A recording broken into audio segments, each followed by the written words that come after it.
By the time World War I was over, Europe was massively in debt. Germany owed $60 billion in reparations, and the European allies $28 billion to each other and the United States for having bought weapons using U.S. loans, in what was also known as the inter-ally debts. There was just one problem. Both German reparations and the inter-ally debts were beyond Europe's capacity to pay. Today, we'll be taking a look at the new economic order brought about by the movement of money during World War I. It is what allowed the United States to achieve its meteoric rise from debtor nation to global creditor in the matter of a few years. In the broader scheme of things, analyzing the inter-ally debts helps start to expose the economic strategy of the American empire by going back to its roots. This video is based on the research and analysis presented by economist and professor Michael Hudson in his book, Imperialism, The Economic Strategy of American Empire, which is an absolute must-read if you want to understand the money that turned the United States into what it is today, what allowed the U.S. to rise to economic power, and how it funds its empire. Europe had two ways of generating a payment surplus with the United States, either of which would allow it to acquire the money necessary to amortize its inter-allied debts. Option A, export more to the U.S. Or B, borrow the money from U.S. investors. For now, let's go with option A, exporting more to the U.S.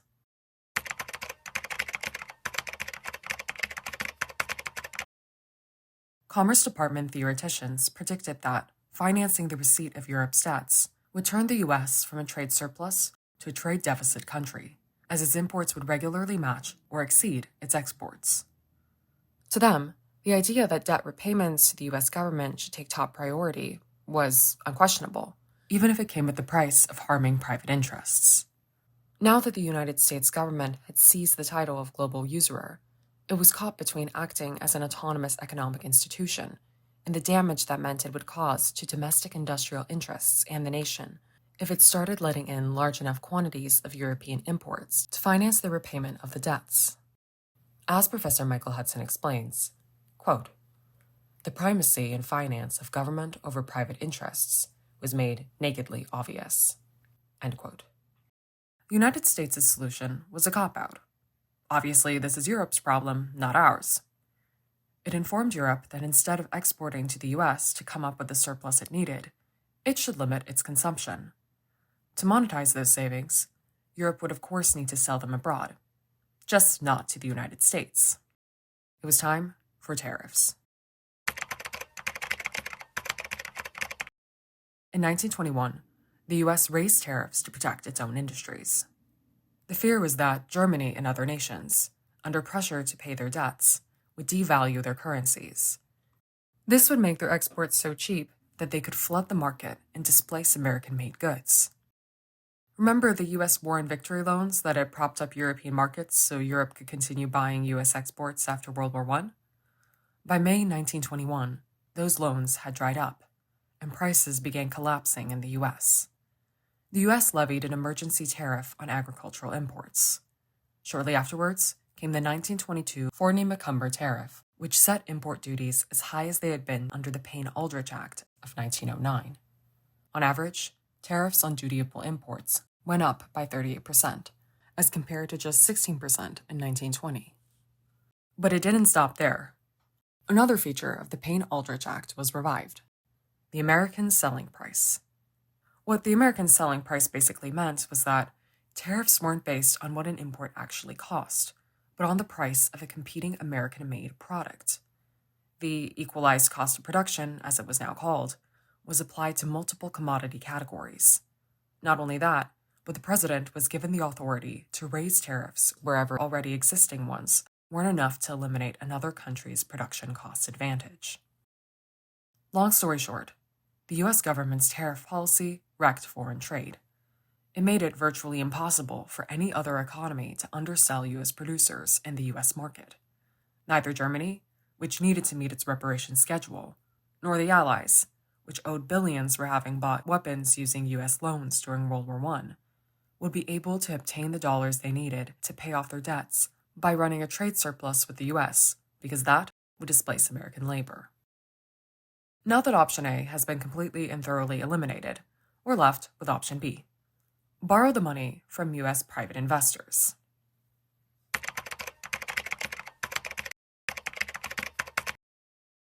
Besides insulating domestic industries and influencing the direction of world trade, US tariffs came with an additional perk, if you can call it that.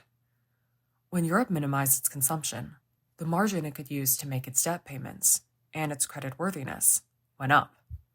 Europe was now able to borrow what it needed from US capital markets to pay off the principal and interest payments on its debts. Labor spokesmen were all for Europe borrowing money rather than making it by selling more products to the US, because obviously that would threaten labor. Matthew Wall, vice president of the American Federation of Labor, said the United States government was only, quote, going through the motions of collecting these debts.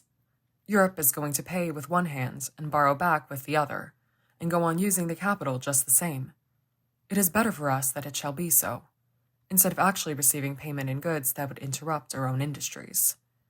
I think it is a safe guess that 50 years from now, the United States will have more loans and investments abroad than it has today, including these debts. And this will mean that we will not have received actual payment of these debts. They will only have changed their forms. End quote. Let's break down how the debt payment circle worked. Step 1. The U.S. private sector lends funds to Germany. Step 2. Germany hands them over to the European allies in the form of reparations payments. Step 3. The European allies, in turn, give the funds to the U.S. as repayment on their war debts. This is how you transform intergovernmental debts into private ones. Between 1924 and 1931, U.S. private investors lent a total of $1.2 billion to German municipalities and industries. On top of that, an additional $1.1 billion came in from other countries.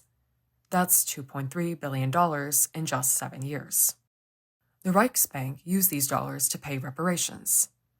Some would go directly to Britain, some indirectly through France, which would use the money to cover what it owed Britain on its wartime loans. Then Britain and the other European allies served the money up to the government of the United States. As a result, private investment capital began to partially replace and merge with intergovernmental debt claims. And the cycle reinforced itself. Europe's debt repayments inflated the American credit base, which meant U.S. investors had even more money to lend Germany and other European countries.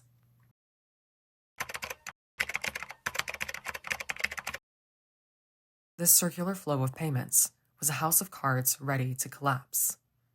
The assets necessary to underwrite the debt simply did not exist.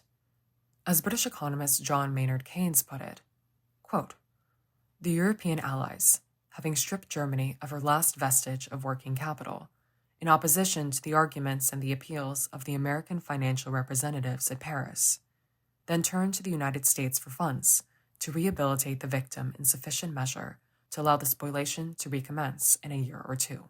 End quote.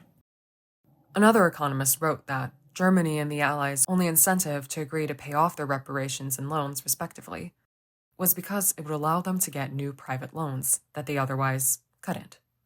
The U.S.'s stake from the start, this economist explained, had to do with the amount it could persuade its debtors to pay, though not so high that paying them off would be impossible and that re-establishing international trade and commerce would be delayed, of course.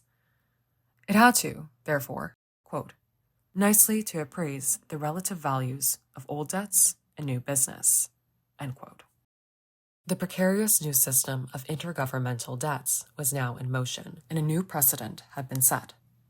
Using the government international finance capital at its disposal, the United States would dictate not just the direction of growth in world commerce, but the consumption functions of other nations. That brings this episode of the American Empire's economic rise to power to a close. If you're interested in pulling back the curtain on how the money underpinning U.S. global power works, I highly recommend checking out Professor Michael Hudson's Super Imperialism, the Economic Strategy of American Empire.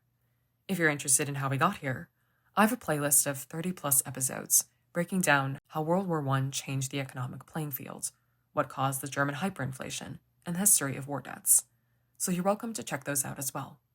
Next up, we'll be taking a look at why the crash of 1929 and the Great Depression actually happened. Thank you for watching, and see you in the next video.